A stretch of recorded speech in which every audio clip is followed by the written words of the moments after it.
Sheldon not appearing on screen in Georgie and Mandy's First Marriage Season 2, Episode 10 wasn't an accident, and it wasn't a scheduling fluke. It was a deliberate storytelling choice that says a lot about what the show is trying to become and what it's quietly moving away from. Even though Sheldon's presence is felt throughout the episode, the fact that he never physically appears actually reinforces one of the show's most important themes. This is no longer Sheldon's story, and it never really was. For longtime fans coming from young Sheldon and the Big Bang Theory universe, Sheldon's absence can feel strange at first. He's such a dominant figure in the franchise that his name alone carries weight. But that's exactly why keeping him off-screen in Episode 10 matters. The show is intentionally resisting the temptation to lean on Sheldon as a crutch, even when it would be easy fan service to do so.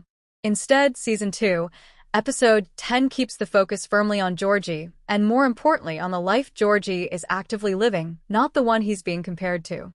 Sheldon's influence is still there, but it exists as an idea rather than a presence. Characters reference him. His choices loom in the background. His success is implied. But he never walks into the room to take over the scene. That restraint is key. When Sheldon appears on screen, he naturally dominates the narrative, even unintentionally. By keeping him off screen, the show allows Georgie's quieter, heavier struggles to breathe. This episode is deeply concerned with Georgie's reality, running the tire store, managing financial stress, navigating marriage, and dealing with the constant pressure of being the responsible one. If Sheldon had appeared, even briefly, that focus would have shifted. The conversation would become about contrast instead of consequence. By removing Sheldon physically, the show avoids turning Georgie's struggles into a comparison piece. There's also a thematic reason Sheldon doesn't appear. Episode 10 leans into the idea that some people grow up alongside you, but no longer share your world. Sheldon is family, but he's also distant, emotionally, geographically, and experientially. His absence reflects that truth. He's not gone from Georgie's life, but he's not present in the day-to-day grind either. That's a painful but realistic dynamic for siblings who take radically different paths. In earlier shows, Sheldon's absence would have felt like a gap to be filled. In Georgie and Mandy's First Marriage, it feels intentional. The series is about adulthood arriving early and staying heavy. Sheldon exists in a world of academia, intellect, and structured progress. Georgie exists in a world of responsibility, compromise, and constant pressure. Episode 10 reinforces that divide not by showing it, but by letting it be felt. Another important factor is tone.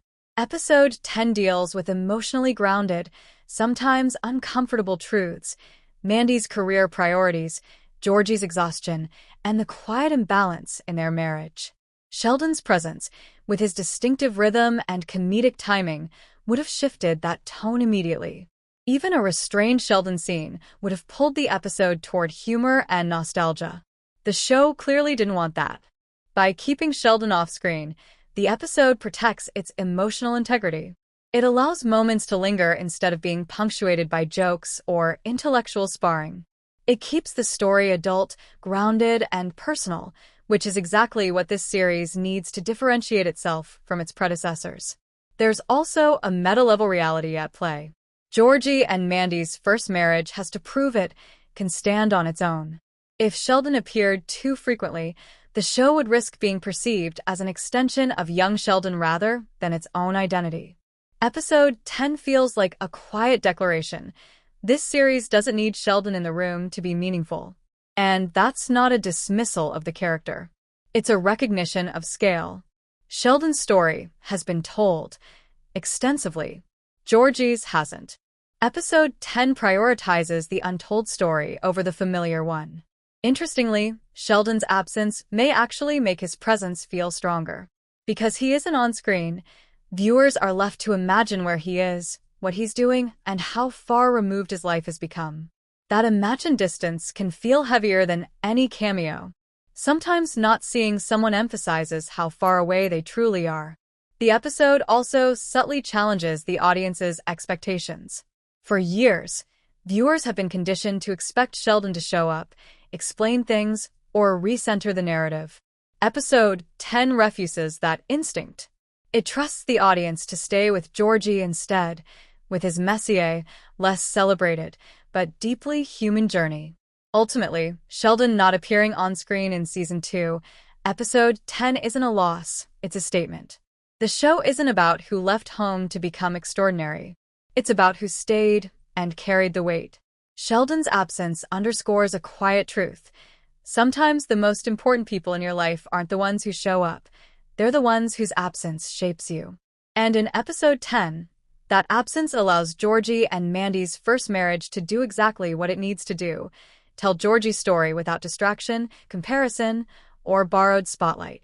In that sense, Sheldon not appearing isn't a missed opportunity. It's the point.